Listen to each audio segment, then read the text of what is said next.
Nothing Personal starts in 30 seconds.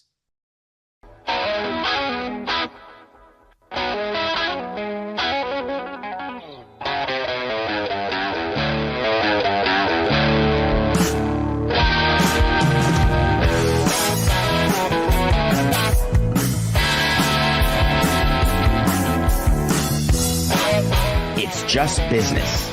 This is Nothing Personal.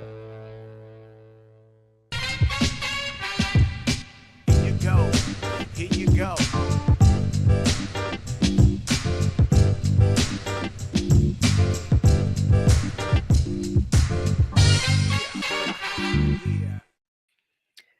Blocked. That's the Nothing Personal word of the day.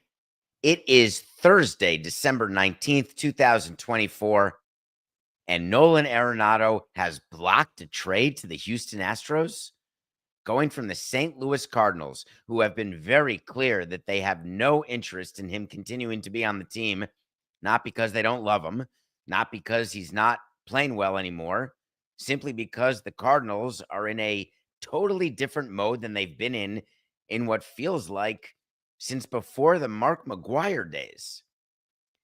And word came out yesterday that John Mozeliak, the president of baseball operations for the Cardinals, went to Nolan Arenado, which he didn't. He would have gone to Joe Wolf, the agent. Yes, the same Joe Wolf that you saw talk in the winter meetings as the agent for Sasaki, the Japanese phenom who has been posted. Yes, that same Joe Wolf who is the agent for Giancarlo Stanton. Yes, that same Joe Wolf who's the agent for Nolan Arenado. I want to give you some perspective on what's happening here because a little bit of a misunderstanding. When you go to a player and ask him through the agent to waive his no trade clause, it's not a simple, yes, I will do it. It is a to who and for what and when. To who, for what, and when. To who is very easy. We will tell you that we have a trade in place with the Houston Astros. For what? Well, just so you know, here's what the Cardinals will be getting back, because you do tell the player. It's totally fine to tell the player. It's totally fine to tell the agent. Players have an interest in, they look at value. And have you ever thought of this when someone gets released? It's obvious. You know how they feel, like, wow, I am not valued by this team. When someone gets traded, they often say to you, well, it's an honor to be wanted by the acquiring team. But they pay very close attention. Was I worth 2 guys, 3 guys, 4 guys? How much money of my contract did you have to pay down in order to market to market? What is the acquiring team willing to pay for me? There's a whole negotiation because the Cardinals owe him $74 million over the next 3 years.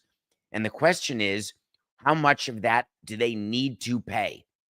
Like the way the Cubs paid $2.5 million a year to the Yankees, the way the Marlins are paying $10 million a year for 3 years starting next year for Stanton. These types of money movement trades happen all the time, and there's a sensitivity to it. So to who? The Astros. For what? TBD, other than the Cardinals appear willing to pay 5. When? When you are a player who has negotiated a no trade clause, whether you negotiated in your contract or whether you earned it by being in the league for 10 years and with the same team for the last 5, it's called 10 and 5 rights, which gives you an automatic no trade clause, which, by the way, makes me laugh when there is a player, let's call him Juan Soto, and we say, oh, Juan Soto got a full no trade clause. Well, guess what? In a 15-year deal, when you look at year 6 of that deal, he will have been in the league for 10 years. He will have been with the same team for 5. He has the no trade clause. So when people say, oh, I got a no trade clause for the whole contract, it's really for the first couple of years. So when you're negotiating, you can have it evolve into a full no trade. That's called a partial no trade clause, where you're allowed to give a list. Here are the 5 teams I will not allow to be traded to, or the 10 teams. Sometimes you do a contract where the first year of it, it's a no trade to 3 teams, and then 5 teams, and then 8, and you work your way up to 29 because after 5 years of the deal for a veteran player, they've got a no trade clause to 29 teams anyway. So the when becomes important when you've got a full no trade clause, because from Nolan Arenado's standpoint, he doesn't need to choose the Astros today. This is not Nolan Arenado saying, I will never be a Houston Astro. This is Nolan Arenado saying, I will never be a Houston Astro today. So what do you do when you are the Cardinals? Well, the first thing you do is you say to the agent, is there any team where the when is today? And if you get an indication that there's a team with Stanton, it was the Dodgers and the Yankees, those were the now teams. There were a few teams that were the never teams, like the Cardinals were a never team. The Giants were a maybe team, but then a trade was put in place with the Giants for Stanton under the new ownership, which is Jeter's now gone, of course. And that was a not now. And the reason you do that is that maybe you can get your team, the Cardinals in this case, to make a deal with the exact location that you want to go as a player. Maybe your wife, maybe your family, maybe yourself, you've got different preferences, different thoughts on timing, all sorts of things that are coming to bear. So when you read that Nolan Arenado has blocked the trade to the Houston Astros, just know that's clickbait, because it ain't true. He has told them not today. The interesting thing about contracts to me is often they are signed and you don't focus on very many clauses. People will tell you, just sign this, it's boilerplate. We do it every day. We click a box, click this box to continue. When you click a box, make no mistake, you are agreeing to stuff that would put the hair on your neck standing straight out if it ever came down to it, which it doesn't often, which is why you click the box, because if you don't click the box, you don't agree to the terms, you can't watch Netflix. Trust me, you've never read the terms of your agreement with Apple. Very many individuals do the same thing. They sign their contract and they don't read. They don't know if they have an arbitration clause. They don't know under which state the laws will apply. They don't understand when and how they can be terminated, what counts as cause, what isn't cause, what's a cure period. If I do something wrong, can I make it right? When do I get paid? How much do I get paid? People focus on that, and we put it at the top of the contract. That's the fees for service. What do you focus on when you're getting a new streaming service? $9.99 a month. You're not focusing on the fact 20 other things could happen to you. Season tickets. Do you know what you agree to when you buy any sort of ticket to any sort of event? The legal language that we have you agree to, it would make your eyes glaze over, but let me tell you, it protects us. You get donked in the head with a foul ball, sorry. If out of the goodness of my heart, I want to give you a $5K, I'll do it, but I have no reason to do it. Don't need to do it. Caveat emptor is a saying that people use, buyer beware. I wonder when TNT, Warner Brothers Discovery, signed Charles Barkley, if they focused on the contract, if Barkley focused on the contract. It was a very exciting announcement. 10 years, like over $200 million. Barkley is the North Star of the greatest pre- and post-game show and halftime show in the history of sports. John Skipper, happy birthday, John. John Skipper, during the Sporting Class, which is nominated as the best sports business podcast. Somehow Meadowlark Media put that over Nothing Personal. No problem. It's Nothing Personal, but please vote for it. We'll win the best baseball podcast if you all vote at sportspodcastgroup.com. Voting is open for a couple weeks, and then it will be announced. John Skipper's point of view has always been no one really cares much about the pre, post, and half. They care about the game. No one's going to watch Inside the NBA if TNT doesn't have the games. Well, TNT doesn't have the games anymore. And it was a huge thing, Barkley going on every show, telling you about he's a free agent, how he's going to decide what he wants to do. And it was total poppycock. Then the announcement is made that Warner Brothers has licensed Inside the NBA to ESPN starting next year. So don't worry, fans. Adam Silver stood up and fixed his collar, craned out his neck, and said, Inside the NBA, the bedrock of our fans, it's going to continue. But then Charles Barkley went on the Dan Patrick show, and he basically said, I'm listening to NBC and Amazon. I want to know everything that's on the table for me before I sign in. If we go to ESPN, I got nothing but respect for those guys, but I'm not going to be doing ABC, ESPN, and TNT. I'm sorry. I must be very confused, Chuck. You have a contract with Warner Brothers, like you had a contract with the Philadelphia 76ers. There's the ability of the Sixers to trade you. You could have a no trade clause, but absent that, you have the right for your contract. Here's the legal word, get ready, for it to be assigned. And I'll bet you $1, Chuck, that there is an assignment clause in your contract.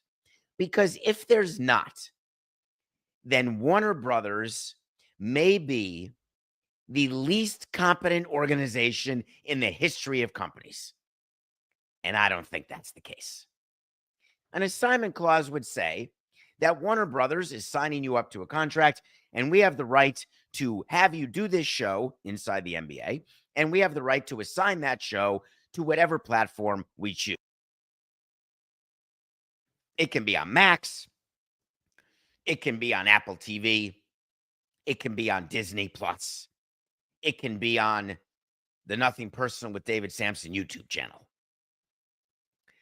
But Barkley is now trying to convince us by saying he's in charge and he'll make the final decision.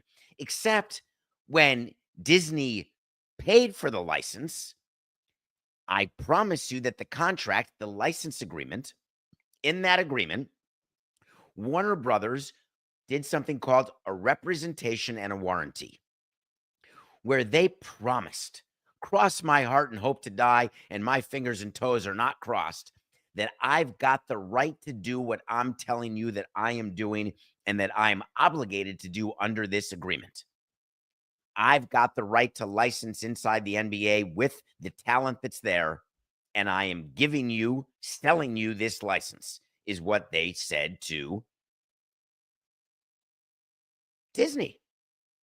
Disney said, great, we'll take it. We'll do the trade that we talked about on a recent sporting class, and everything's going to be fine. But now they got a problem. Is it possible that Shaquille O'Neal is not a key part of that because he's not under contract? Is it possible that Charles Barkley is not a key part of that because he has an opt-out where he doesn't have to have his contract assigned? Well, in that case, the consideration given by Disney back to Warner Brothers, that seems like way too much just for the name Inside the NBA and the right to have the show continue in Atlanta with Ernie Johnson, who was very clear that he was never going to leave Atlanta. And so this works out for everybody. That seems super unlikely to me, that Barkley would have that sort of power and that was not addressed prior to the deal being announced. Forget announced. How about signed, executed, and then announced? So what's going to happen? Charles Barkley's going to get a phone call. And the phone call is going to go a little something like this. Hey, it's Dave. Not Samson, but Zasloff. I would just like to quickly mention and point out, I'm happy to speak to your agent if you'd like, or I can reach you on the 69th hole. But you're going to Disney. Oh, by the way, that's only part of your contract because, as you know, for the $200 million, we also have the right and plan to exploit that right to have you on our other networks like CNN or like TNT doing maybe Inside Sports instead of just Inside the NBA. Thank you. And if you like to resign, no problem. But if you resign, keep in mind, you have an obligation to Disney because there's a contract. So they may come after you. You can't just stand up. Now, players think they have this amazing empowerment and entitlement. I refuse to report. That's all this is. Refusing to report to Disney. I refuse to report. No problem.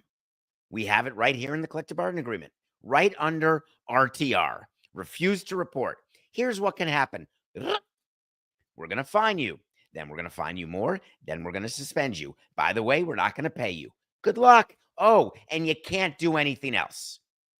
If you'd like to become a fencing expert, have at it. If you'd like to go play a different sport in a different league, good luck. But if you think you're going to keep playing baseball or keep being an announcer or keep being the president of the team, you're wrong. You can't do it. These sort of non-competes, these sort of restrictions don't just exist for sports. And if all of you are gagging because you're upset at the corporate greed and power, these exist all over business. For crying out loud, they exist in family life. That's what a marriage contract is. I refuse to report. That's fine. Just can't marry anybody else. How about example 69 of why fans are getting screwed? Coca's upset with me. It's Thursday. We have one more live show tomorrow. And then Coca, Sarah, and I will be back on Monday, January 6th. But don't worry. Don't fret. We have sit-downs coming at you about every day other than Christmas and New Year's. Really good shows that I think you will enjoy. And I know Coca's a little grumpy right now because he thinks that I can't leave well enough alone. I can't just be happy for people. Why can't I just be happy for the college players getting paid? I am. Believe me. As a total capitalist, I want everyone to get paid what they're worth, and I want everyone to be free to get paid from anyone they want, but be careful signing contracts. But my job on Nothing Personal, that Coca and Sarah are so good at being flying buttresses for me as they hold me up as I'm sliding into the abyss of loneliness. Oh, no, sorry. That's what Dan thinks I'm doing. I'm not doing that. I'm great. Totally normal. Everything's fine.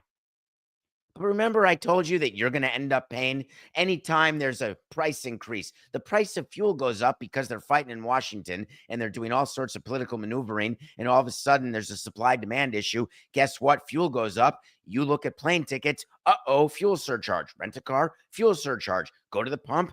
The fuel prices have increased to the point that give you night sweats. Don't worry, just carpool. Oh, I don't like carpooling. The price of meat goes up because there was a diseased cow. Guess what? The price of quarter pounders goes up. We sign extra players. No problem. We're increasing our tickets. We have to pay more for content. No problem.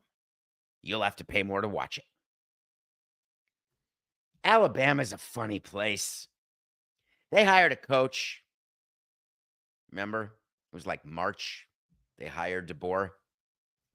I want to see what they gave him. I think they gave him $10 million a year. He's got a contract that goes for like 7 years. His comp will go up like $250,000 a year. It'll end up around 11 3/4. He's the fourth highest paid coach of all the football coaches. Can you imagine that in that school where they pay DeBoer that money, they have an athletic director. His name is Greg Byrne. Greg, I'm not calling you out personally. It's nothing personal, but I would like to mention something that you said on X last night that made me smile. You did a call to arms. It really, my heart is aflutter. You went to all of your Alabama nation, Alabama strong, Alabamians. Although we have been competitive, I'm quoting, from an NIL standpoint, and believe me, they have. Our competition has us in their sights and are actively trying to surge ahead with NIL. You have heard examples of other teams using promises of $1 million paydays to lure away our players or convince them not to come to Alabama. It's time for the Bama Nation to fight back. Please click the link below and donate at least 10% of your salary, because then God will save you. Are you upset about that? Does it offend you? Does it bother you? Are you aware that you're paying the salaries of professional players? You might as well pay the salaries of college players. While you're at it, good luck for Friday Night Lights, because you're about this far away, and I can't shine a flashlight through it, from paying for the high school athletes. I can't wait for the elementary school moms to get their own show on Bravo because we're going to be fighting about what we're paying them to play dodgeball. I don't find it offensive that he's going to post this, but it is example number 69 of how you're paying the salaries for these players because so many fans and so many pundits were so interested in fairness and equity and inclusion. We got to have these players paid. Look at the amount of money they're making for those nasty people who run universities. Hey, do you want to take the 10:20 a.m. class on what it is to study the Magna Carta? Oh, that got canceled. Hey, can we go play intramural right now? A little field hockey? Ah, criminy, that got canceled. I just can't understand how many times do we have to discuss this? People are upset. Well, Alabama Nation, Bama Nation, you got a choice to make. Do you want to keep being number 2 and get all the good players, or do you want to stink? And it's happening everywhere. It's funny to me that the House of Representatives and our government had no idea that there would be some sort of not incidental consequences, some very tangential not benefits to this NIL deal. Supreme Court, oh, we're on this. We got it. All right. Talk to me. Talk to me, goose. Let's give you another possible example of ways that we can find money that could be used for something else, but we're going to use it to pay players because that is what is meaningful. Well, I just gave you example 69. Let's go to example 70. This one is a beaut. We're in Louisiana right now. Louisiana won. I don't know why I'm sounding like Carville. Louisiana. They won a $10 million settlement from a vaping company called Juul. You may know Juul if you have children. That's the thing that was floured and sensed and flavored. I don't know why I said floured. Maybe it is floured. Flavored vaping. Everyone got addicted to it. And then all of a sudden the government said, I think you guys are making that addictive. And you're marketing to children. And the children are doing it in class under their desk, pretending they're looking for gum. No problem. We'll cut out the flavors, pay you a bunch of money, and we're still going to be fine because everyone's still going to vape. So Louisiana said, we have $10 million, huh? $10 million. What do we do with that? How does that work? Well, here's how it's supposed to work. There was a lawsuit where Juul paid the money, and the money is required. It is part of the settlement. You have to do this. It's sort of like building a ballpark in Florida that has to be used with tourist money, except everyone assumes it's being used with teachers' money, but it's not. It's tourist money, bed tax money. In Louisiana, the $10 million is required to be used, quote, to reduce vaping among teens and adults under the age of 21. The funds can be used for research, education, and vaping cessation programs, among other things. Oh my God, I've got the perfect plan. Here's what we're going to do. Listen, just don't tell anyone because they may think it's sort of weird, but I think it's great. Let's take the settlement money and pay players. Wait, I'm sorry. What does that mean? Like pay him to play tight end? No. We're going to take the money and we're going to use it as NIL money. And we're going to have players stand up and say, hi, my name's David Samson. Don't vape.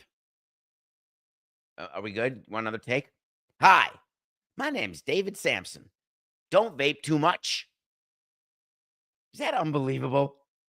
There's about $281,000 that's gone to NIL deals for athletes, with the overwhelming majority, like over 200 grand, going to LSU athletes.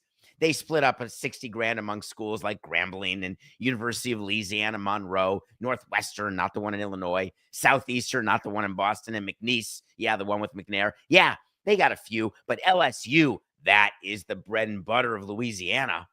That's what makes people proud. So we'll pay the players and we'll just have them stand up and say, hey, please don't vape. It's just interesting to me that people are trying to find money everywhere. Everywhere. Do you want to go to example 71? I'd like to. It's a good one. Diego Pavia is the Vanderbilt quarterback. You've heard of him. He's been a quarterback. I think he's like 38 years old. He just won a lawsuit yesterday. What a fascinating lawsuit this was. He was fighting to get an extra year of eligibility at Vanderbilt. And the reason he wanted it and the reason he ran out of it is that he had played JUCO and he wanted to, junior college. Yes. And he had wanted that year or years of playing junior college would not get in the way of getting 4 years of eligibility at an NCAA school. And so he sued the NCAA because they weren't giving him eligibility. And he said that he wants the rule changed because the rule stops him from earning the amount of money that he wants to earn. And by going back to Vanderbilt, he has the opportunity to earn 30 grand, 100 grand. Not everybody gets to turn pro. Not everybody will make money as a pro. Their entire way to make money ends after their eligibility is done. Oh, about 99% of college athletes don't get to earn a living playing the sports they played in college. It is incredibly rare. So, of course, the college players want to earn as much as they can while they're in college, which is why sometimes we read, oh, there was a COVID restriction, there was an exception, then there was a red shirt. Holy Christ, he's 28 years old playing quarterback. Yeah, but he's making money, so that should be good. But the court in this case did something very bizarre. They ruled in favor of Pavia, and that's it. They didn't make a judgment that all junior college players get to go and get an extra year of eligibility or 2 years of eligibility because junior college time didn't count. Their ruling was only about him. The NCAA, as obsolete as they are becoming, they're not dumb. They recognize that the floodgate has opened. Pandora has said, see this box? It's vast. Because it's not going to just be Diego. So they came out with a statement that said the NCAA is disappointed in today's ruling and wants all student athletes to maximize their name, image, and likeness potential without depriving, and here's where it gets interesting, future student athletes of opportunities. Let's be clear what we're saying. It's binary. It's a zero-sum game. If a university has $1 million, I'm making up numbers to give to players, and they have to give to players who continue to play 8 years in, what about the kids in high school who are coming up to college and need to get paid to be in college while they're taking classes, ostensibly? But it falls down the chain. Remember we talked about this with the COVID exception, which gave people an extra year of eligibility, and how it's screwed up because there's only a certain number of scholarships that a team has. And if you're spending a scholarship on a guy who is supposed to have matriculated, I say that in air quotes, is done with their eligibility, that money then gets moved down the pipeline to the next player coming up. But if that player got an extra year all of a sudden, then there's no money to give to the player who's a freshman becoming a freshman, and then they redshirt or they don't get paid or they go to a different school. It becomes a major issue. So how do you solve it? Well, the NCAA has an idea, and I think it's a very, very good idea. The reason you want to limit the number of years of eligibility is you need to make sure that teams and their budgets are able to function properly and that the pipeline continues and that young people are motivated to play these sports. So I've got a solution. 4 years. I'm not talking about Chris Farley, Tommy Boy, go to school for 7 years and be a doctor. You got 4 years. Take them whenever you want. You want to take them when you're 18 to 22? Great. You want to take them 18 to 20, go abroad for 6 years, and then take 2 more? Fine. You want to only be eligible because you're taking one class instead of a full slate? You want to be a part-time student? Fine. You want to take no classes because everyone takes them for you and you get automatic good grades because the professors are told by the athletic department to make sure you don't fail? No problem. You want to unionize? We'll talk about that later. You want employment status? We'll talk about that. But what we're going to talk about now, four seasons. 4 seasons. That's it. Let's go back to basics. College, 4 years. That's what it's supposed to be. You get to play 4 years. No age limit. You're Doogie Howser, I'm in. You're Rodney Dangerfield, I'm in. I don't want to get into a discussion of how old you are because I don't want you to fake your birth certificate like they do in the Dominican. Hey, I'm 26. I meant 36. My bad. 78, 88, whatever year I was born. Who can remember? There's terrible records. Why put people in a position to lie? I don't want to do it. 4 seasons. If you can graduate, great. If you don't graduate, sorry, tant pis. Good luck. These lawsuits, they're just starting. You think Diego Pavia is going to be the last guy? He's the first guy. And now that he got a win from the court, God bless these courts. You better be careful what you just did, the precedent you just set, because you are going to have a logjam in college, the likes of which you did not understand. We'll find out. You know what happens? Just a side note, Coca. I will go to break in a minute. Do you know what happens when the courts do something that's so asinine? You have the people who lose try another branch. Hey, the judicial branch didn't quite work for us. I got an idea. Let's try the legislative branch. Because the legislative branch, Congress and the Senate, we can make a law. Let's do a federal law. Maybe we can start with a bill. Maybe we can get a bill made into a law. And maybe the law will say 4 years. That's it. Good luck. Guten Hagen. That's what they're going to do. The NCAA is 100% going to go to Congress, 100%, and try to get this taken care of. We know how well that goes. All right, we come back. We got a few reviews to do. Yes, we do. It was the Survivor finale last night. We're going to talk about that. We're going to review one of my top 100. I don't know what number it is. I want to say it's very high up there. It could be as high as number 12. And then we're going to talk about what's going on in the NFL because the carousel, it goes round and round like the circle game in terms of who's starting, who's not. And the quotes from these coaches, it's just too good to be true. We'll be right back.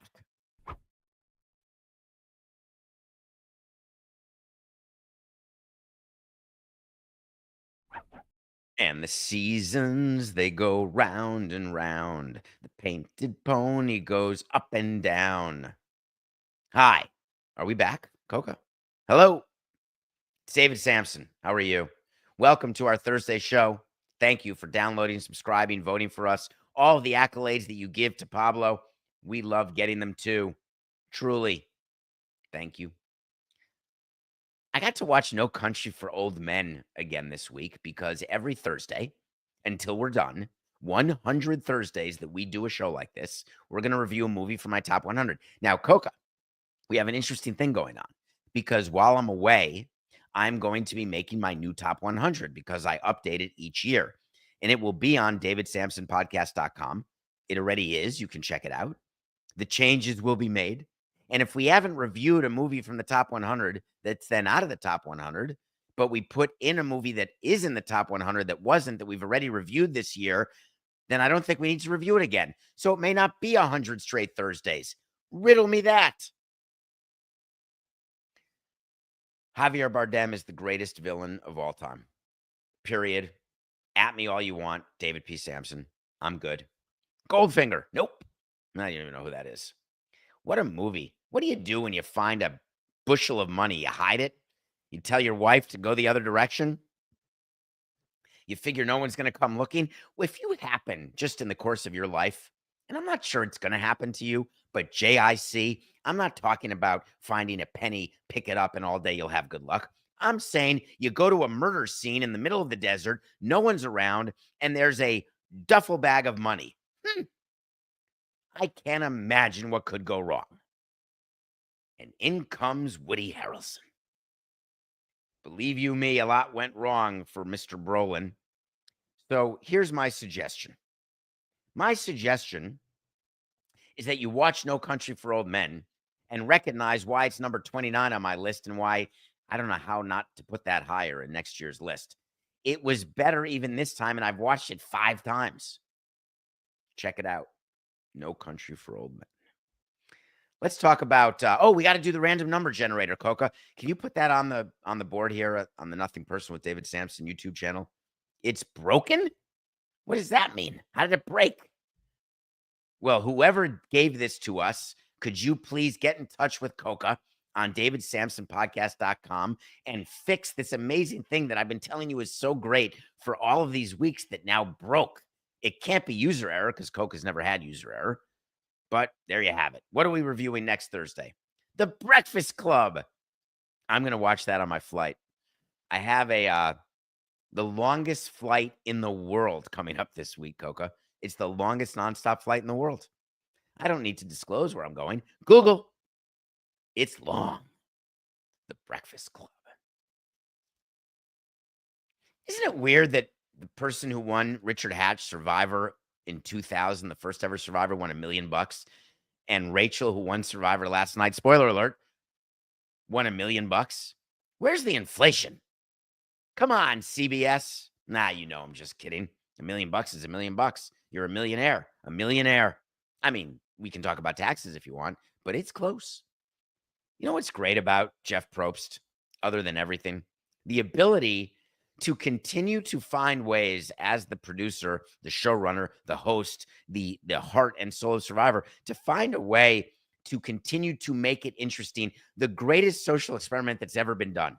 Somehow, it obviously failed in season 28, although Tony won, and I love you, Tony, and all of the people from Survivor Cagayan, brains versus brawn versus beauty. But what social experiment would lead me to be the first person voted off? It can't be. What kind of experiment's that? You need another try. The thing about Survivor that I really loved, the finale, is they've changed it. They did a 2-part finale. It was 2 hours last Wednesday, and then last night it was another 2 hours that included where the winner gets announced in Fiji right after filming, right after the final tribal. There's no more waiting months and months and months, sometimes 10 months, when everybody knows who won, but you have to keep it quiet. The reunion is not really a reunion. It's sort of a post-game show. And Jeff does the post-game show. There were years when there were guest hosts of the post-game show. And you just see the rawness of people who've been on an island for 26 days. Love it. Still good. Survivor 48 is coming to a theater near you this spring. Nothing personal pick of the day. We are 170 and 181. We had no pick last night. We're going to make up for it with 2 picks today. We have an NBA game that I'm fascinated with. Did you see, Coca, that the Golden State Warriors are the most valuable team, according to Sportico, of over $8 billion? The Warriors, they put a dynasty together. The reason why they're worth that much is not because of Steph Curry, not because of the championships. They're worth that much because every time they open the door of their arena, it is millions and millions of dollars of revenue. Every game, every event. The Nets are worth like $5 billion because Barkley Center is such a busy venue and they own it. Here's a word to the wise. If you're going to open a new arena, have the rights to keep all the revenue. It doesn't mean it's going to work, but that's your only shot. The team that really stuck out for me, though, was the Timberwolves, Coca. The Minnesota Timberwolves, according to Sportico, which never would get anything wrong, are worth about $3.5 billion. Meanwhile, there's arbitrators sitting around discussing, should Glenn Taylor have to sell the team to Alex Rodriguez for $1.5 billion? I wonder what Alex will do once he has an asset that was worth 1.5 that's now worth 3.5. Hold on, let me think. What did David Beckham do when he had a right to get an MLS team for $25 million that was immediately worth $150 million that's now worth, according to the owners, $1 billion? I can't think of it, but hold on, it'll come to me. Maybe not before tomorrow, but it'll come to me. Sell! How nervous do you think A-Rod is about the arbitration? Either he has to not buy the team and look for something else and sell his place in Minnesota, or he gets to buy a team at $1.5 billion that's twice that valuable now. Man, that must be tough to sleep. Meanwhile, the Timberwolves are having a season with Anthony Edwards, one of the best young players in the league. They no longer have Karl Anthony Towns because he's a Knick, but the Knicks are going to Minnesota, and you know that Dante DiVincenzo and Julius Randle want to kick the Knicks' tuchus but so does Cat. And the Timberwolves are only giving 2.5 points. Big game for Minnesota coming off the little cup break, the non-champagne drinking cup break. We're taking the Timberwolves minus 2.5. But about 18 million of you will be watching Amazon Prime tonight as Al Michaels continues his not last year in the booth. And we've got the Chargers facing the Broncos. I know Dolph fans are going to be paying attention. Big game, big, large. Chargers are given a field goal. The Broncos have really outperformed. But if you ever thought that Harbaugh was worth the price of admission and you're not taking the Chargers in this game, then what are you doing? We are. We're taking the Chargers minus 3. I'm more of a roller coaster guy, not much of a carousel guy. I find it boring. I mean, I try to focus on a spot on the horizon and pretend I'm having fun with my little kids as I'm taking them on a carousel while being on the phone. I like the horse. I'm going to do it. I'll do the horse that goes up and down, and I'll not hold on to the reins, and I'll sort of not put my feet in the stirrups and sort of lean one way or the other and then get yelled at. Oh, my God, you're endangering the baby. I'm fine. We're good. The quarterback carousel is something else. We got another team rolling. The Cleveland Browns. I love talking about the Cleveland Browns. Haslam and his wife and daughter approving the Deshaun Watson contract. Deshaun Watson being hurt, being sued, being terrible, and still having a $230 million guaranteed signing contract. Don't worry, we've got a great backup. His name is Winston, not Salem, just Winston. And he's great. Oh, man, he's terrible. Oh, a flash of brilliance. That's my favorite. Every professional athlete can have a flash of brilliance. Frankly, everyone in the rec league can have a flash of brilliance. It may come after you're right before a hamstring pop or some sort of trip to the emergency room, but there can be a flash, a glimmer, a moment in time. Whitney Houston, all of it can happen. Well, it turns out that Winston doesn't have enough of those. So the Browns and their coach, Kevin Stefanski, who was just told publicly, we're good here. You're fine. We're keeping you. Done such a great job. Well, he announced that he's got a new quarterback, and his name is Dorian Thompson-Robinson. You may not have heard of DTR, as he's called for short, because Dorian Thompson-Robinson takes up half the show if you have to keep saying Dorian Thompson-Robinson. I'm fine with the hyphenated names, but the multiple syllabic names, it's too much. He is going to be playing the final 3 very important regular season games for the Cleveland Browns. But he said something fantastic. He said, I'm going to take full advantage of this. He said, we're going to go out there and we're going to try to win these games. Now, is that the royal we? Is that he? Is he hoping that the defense plays well so he can win games? Is he hoping his quarterback rating's good? He doesn't care if the defense is good because they don't need to win the games because he knows he's been evaluated simply for his quarterbacking. Or does he not realize that what are they going to do with Deshaun Watson? Does Winston feel like that he just got completely usurped and cast aside when it was really going to be his team? And it's not like DTR is any sort of highly accredited quarterback. He's been awful. He's a 5th round pick from last year, and he's going to make his 4th career start this Sunday. 4. I mean, that may have been more than Jordan Love at this point in his career, but believe me, DTR is not being groomed by Deshaun Watson. That's not his type. That's fine. Luckily, we heard on the carousel that Kirk Cousins is supporting Michael Penix Jr. That's fantastic that the Falcons did that. We're not as sure if Tommy DeVito is supporting Drew Lock. We know that Daniel Jones is not supporting either. We're almost positive that Will Levis is not a franchise quarterback with the Titans, even though he says he is. The good news is he's not playing. What is it, Coca? Levis. God, well, it says Lee. Sorry, I know it was Levis. I'm still a 30-30. I'm sort of proud about that. You know, it's such a thing when you wear Levi's jeans. Am I the only one who looks? I used to be a 29. I used to be a 28, but then things got out of hand and I started eating bread and carbs again. And I'm back to a 30. Am I the only one who looks at the back of anyone wearing Levi's? Wow. If your first number is bigger than your second number, it's like I judge, which I should never do. It's so horrible. I'm just admitting it to you. It doesn't make me a bad person or a good person. It just makes me sick.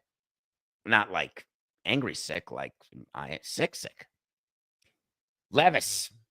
Nope, not a franchise quarterback, but he said he is. Isn't that awesome to get benched? That level of delusion makes me just happy. Benched because he's that bad, but I am still the franchise quarterback. Nope, Mason Rudolph is. The one thing that we don't know is whether or not Patrick Mahomes is going to play this weekend, but that's not a carousel. He's not being benched. Carson Wentz, who I'm happy to say is really felt, loved, appreciated, and noticed by Andy Reid.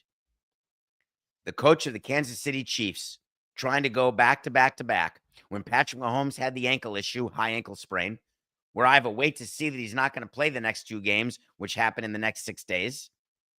He's in full practice. But just in case, Andy Reid said, Carson Wentz, ooh, he's good. He could be a starting quarterback just about anywhere. I mean, I assume except Kansas City. It's something, isn't it? Aaron Rodgers, of course, gets most of my attention because he just makes me smile. Because every year he does the same thing and we all wait with bated breath. He actually did it again for whatever reason. His appearances on the McAfee show, they are something, aren't they? He went he's crazy. He really is. And people aren't crazy because I disagree with them. That's not at all. I've disagreed with some of the most brilliant people in the world.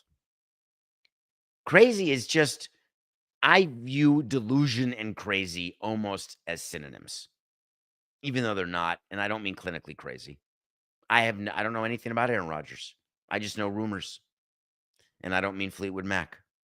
But he came out again and said, I'm going to take some time after the year. This is literally his quote. Unless I get released right away, but I'll take some time, get away from it either way. So if the Jets asked me back and they drafted a guy, I'd mentor the hell out of him if I was playing, and I'd try to play as well as I could to keep him on the bench, just like he was with Jordan Love. I think that Woody Johnson, who, if you go read The Athletic today, there is a huge epiphany that Woody Johnson is involved in the Jets. That is some really major exclusive news. I can only say this. If Woody, if you can hear me, or maybe it's just you, Ira, but if you think that Aaron Rodgers is going to be such a lovely mentor to the next quarterback you draft as a way to somehow turn around the fortunes of a crappy 4-10 team from a 2-score and 2-year-old quarterback who clearly has no ability to lead your team in any possible way on the field or off the field. If somehow you want to buy into, hey, give him some time, I think it's going to get better next year. Remember, this year he was coming off the Achilles injury. He played 4 snaps last season. He was just getting his sea legs under him. Now he understands New York. He understands our system. Oh, I'm not sure what our system is because we don't have a coach or a GM, but let's not quibble. He totally gets it. Here's what I'm doing if I am the Jets. Whatever I have to not have Aaron Rodgers as my quarterback. Whatever I have to do. Because if you don't have the realization and recognition that it's not going to work for you, then I feel badly for you. But here's the thing.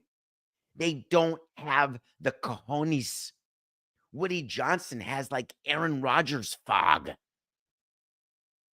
Firing GMs, firing coaches, and realizing the problem is the player. But wait to see. Aaron Rodgers is coming back.